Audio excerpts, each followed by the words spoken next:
Having a passion and chasing it is something that takes courage and it takes a commitment and it takes confidence to do. It sets a good example that you can choose what you want to do. It's not concrete, you don't have to become what you don't want to be.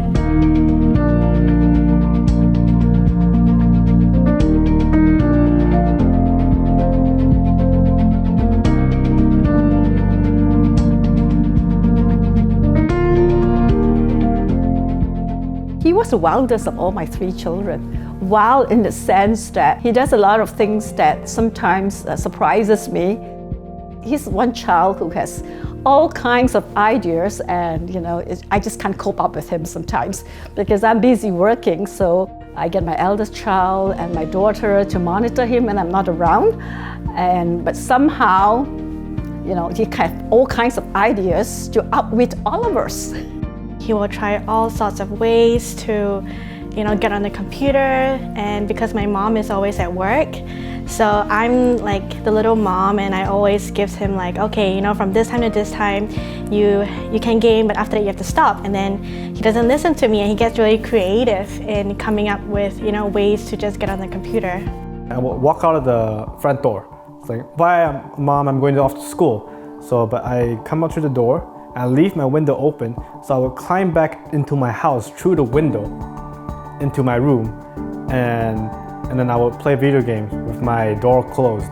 And every time I would hear my mom come down from the steps, I would turn off the monitor and hide under the bed. And then when it's time for me to come back from school, I would climb back out through the window with my backpack, knock on the front door, walk into the front door, and then make sure I yell, oh, I'm home, Mom, just to make sure that she knows that I'm home. Then I'll go back in and continue playing again. He is very comfortable in his skin. He's not shy to show out his personality, right? And I think that's also why we like him, I like him, the fans like him, because he doesn't shy away from the camera. You get to see who he is. I told myself that if I couldn't make TI5 and beat the North American scene, then I'll probably call it quits and go back to school.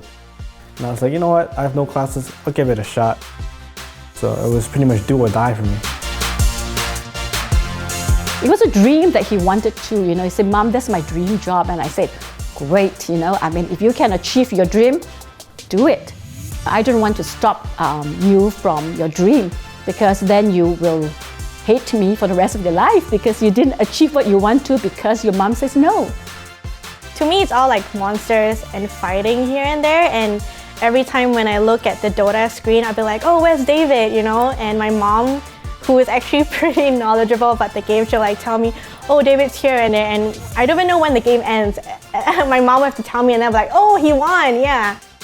I think it's important that we support our children in what they do and take an interest in what he does.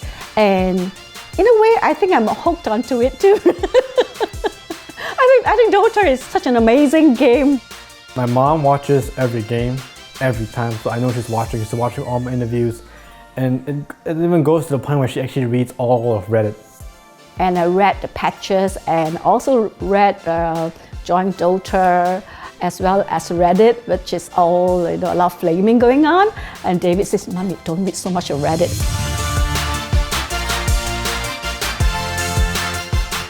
Maybe he didn't have doubt himself, but there's doubt being thrown at you. Are you sure you're just gonna play games? You're never gonna make a career out of playing games. He has that belief in himself, and that carries him through the journey. When you hit past a certain age, you're kind of all in. Either you go back to school and get a degree, or you stick to esports. And at one point, I almost gave up, but I was given an opportunity and I seized it, and I'm glad that I made it work.